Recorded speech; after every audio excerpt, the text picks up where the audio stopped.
Sometimes you'll see a little head floating around in the frame. It's this guy, my dog Bert. Good boy. On Friday I told you I was going to go pick up a suit I had tailored. It's this suit. It's not a very expensive suit. I got it in a thrift store in Omaha for I think $10. And it's not an extraordinarily well-made suit, but tailored, it feels pretty good on me. So go to a tailor. They're not terribly expensive, and they'll take anything you've got and make it a million times better. The suit allows me to do something I wanted to do at my last job, and since my job is currently looking for work, it's what I'm doing here, and that is Suit Mondays. It's the only suit I own, and so I'm going to wear it on Monday.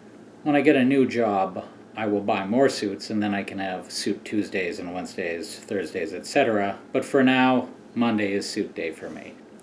I want to tell you about something I came up with at the start of this whole process, and it's been the single thing that has had the biggest effect on me over the course of the year.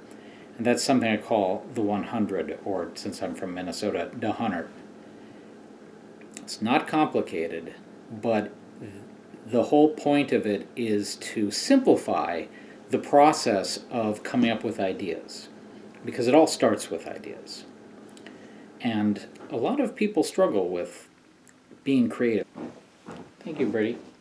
They struggle with ideas that they feel passionate about. This is intended to simplify that process, and it's literally this simple. If you have something specific that you want to do, for example, I write poetry and I write short stories. Let's say I'm trying to come up with ideas for short stories. I'll sit down and I'll take a blank sheet of paper, or on my computer I'll open a blank document. No digging, Bert. Thank you, pal.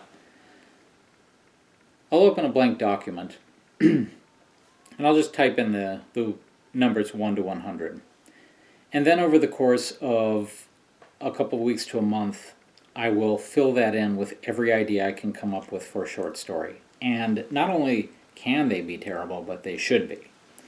The first part of any brainstorming process is a complete abandonment of trying to be good. It's really just a numbers game at that point, where you want to produce as many ideas as possible. Out of 100, there's going to be a couple that you'll like. The next step is to develop a weekly habit of doing brainstorming. And I do 5 new ideas per week. That's pretty easy to come up with. What I do is I look at these 5 new ideas and I ask myself, are there any of these that I like well enough to move onto the list? If there is, I move them onto the list and I take off something that I think is terrible. Initially, you're going to have a list that's almost entirely terrible ideas, but over the course of months, it's going to quickly find itself replaced by ideas that you like more, and then by ideas that you love. I've been working off of lists like this for a year now, and it has massively increased the amount that I'm writing, and it's also increased my pleasure in writing, the sort of stuff that I'm writing the sort of stuff that I want to write. Sort of stuff that excites me. So the 100 is a tremendously simple and intuitive tool that allows you to just generate ideas without concerning yourself as to whether they're good or not, and then letting the good ideas just produce themselves. There's additional steps after you've created your list. I go through every week and I elaborate on the ideas. I read some of the ideas and I ask myself if I have anything new to add to them.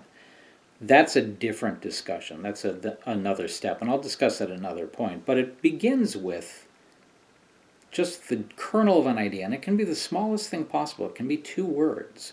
But if there are 2 words that excite you, you've got the start of something. I highly recommend trying this. I just came up with it on a whim and started doing it, and it has enormously transformed the way I write, and the amount I write, and the quality of what I write, and how much I like what I'm writing. Anyway, Max Sparber, I'm wearing a suit today. This is Bert. These are buttons that you can push if you want to like or follow my page. I'll keep talking about suggestions for creativity down the road. And down underneath all this, I'm going to put links to stuff I do. Whoa! Holy cow, buddy. Down underneath this, I'll put links to... Down underneath this, I'll put links to stuff I do. Have a great Monday. I'll see you tomorrow or the day after. I'll see you soon.